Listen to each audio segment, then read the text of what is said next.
गूंजे हरदम जनसंघ जनसंघ।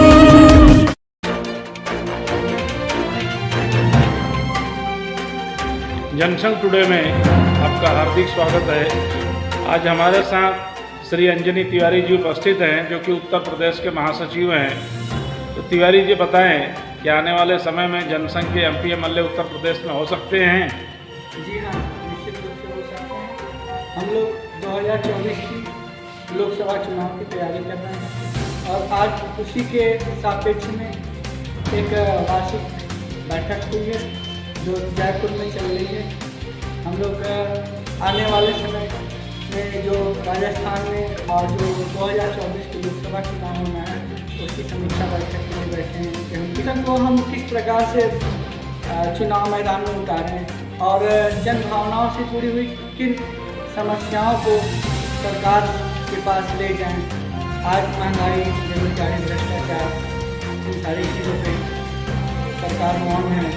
जनसंघ टुडे में आपका स्वागत है। आज हमारे साथ यहाँ पर मौजूद हैं अखिल भारतीय जनसंघ के राष्ट्रीय उपाध्यक्ष माननीय के.एन. वासुदेवाचार्य जी।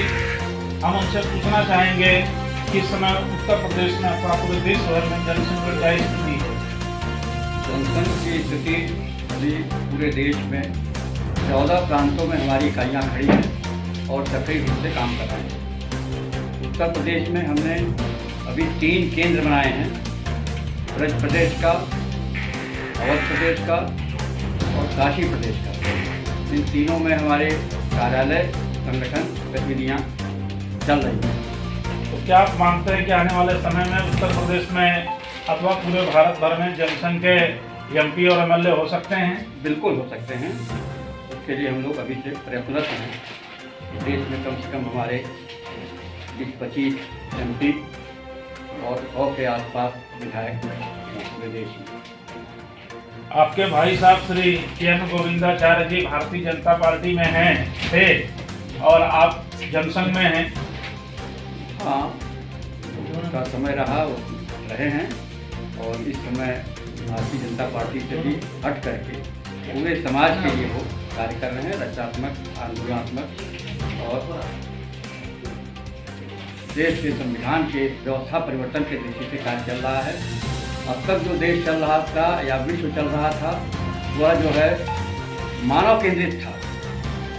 पूरे प्रकृति को उन्होंने मानव के उपयोग के लिए उपयोग किया, लेकिन इस कोरोना काल ने सारे विकास को शून्य पर लाकर खड़ा कर दिया। जितना भी विकास किया था, हवाई जहाज से लेकर के, एटम से लेकर के, अस्पताल, दवाई, सब जो है जीरो पर लाकर खड़ा कर दिया और फिर से पुनः लौट करके हमको अपनी भारतीय संस्कृति, सभ्यता और पद्धति का अनुकरण करना पड़ा। सब लोगों ने काढ़ा पीना शुरू किया और नमस्ते करना शुरू किया। भारतीय संस्कृति, सभ्यता का अनुकरण जो है प्रारंभ हुआ।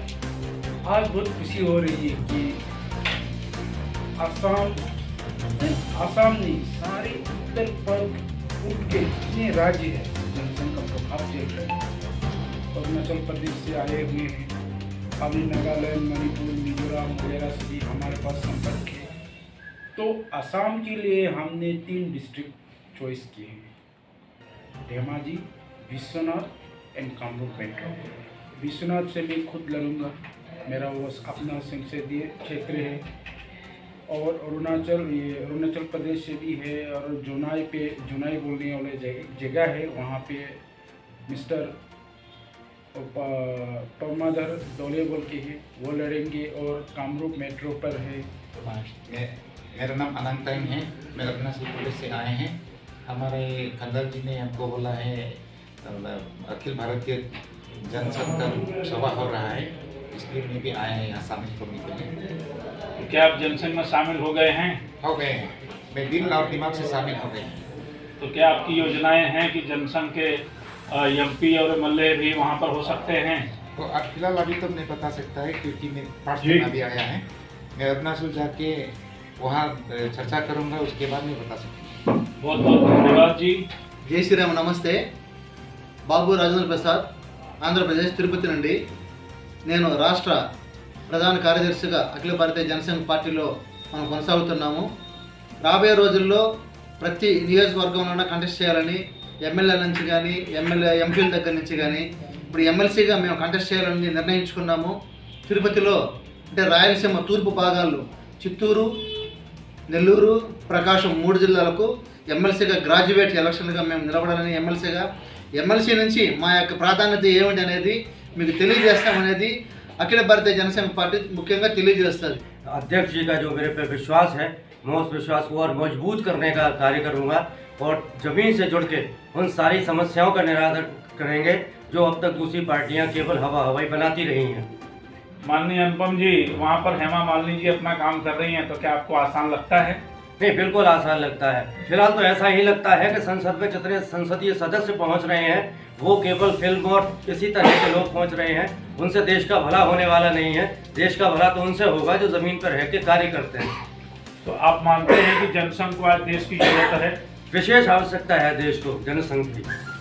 देखिए, जनसंघ जो है वो मूलतः हिंदू लोगों की पार्टी है। हिंदुत्व हमारे विचारधारा में है, तो हम हिंदुत्व के साथ हमें चलेंगे, उसको आगे बढ़ाएंगे।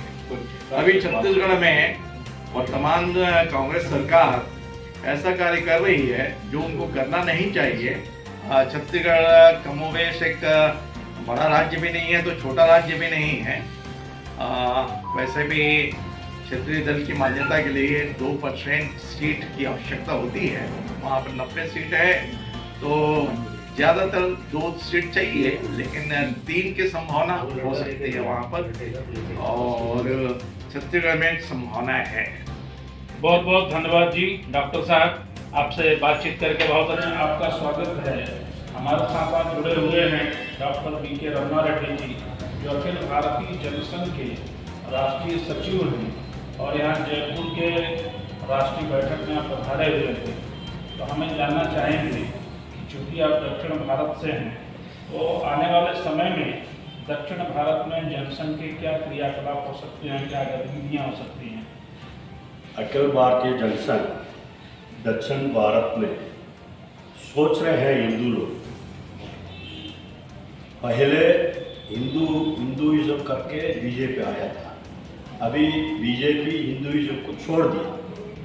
पहले से 1951 से अखिल भारतीय जनसंघ बर्थ हुआ है, इसीलिए अखिल भारतीय जनसंघ हिंदुत्व के लिए काम करता है और दक्षिण भारत देश में भी हिंदुत्व के लिए अखिल भारतीय जनसंघ काम करेगी।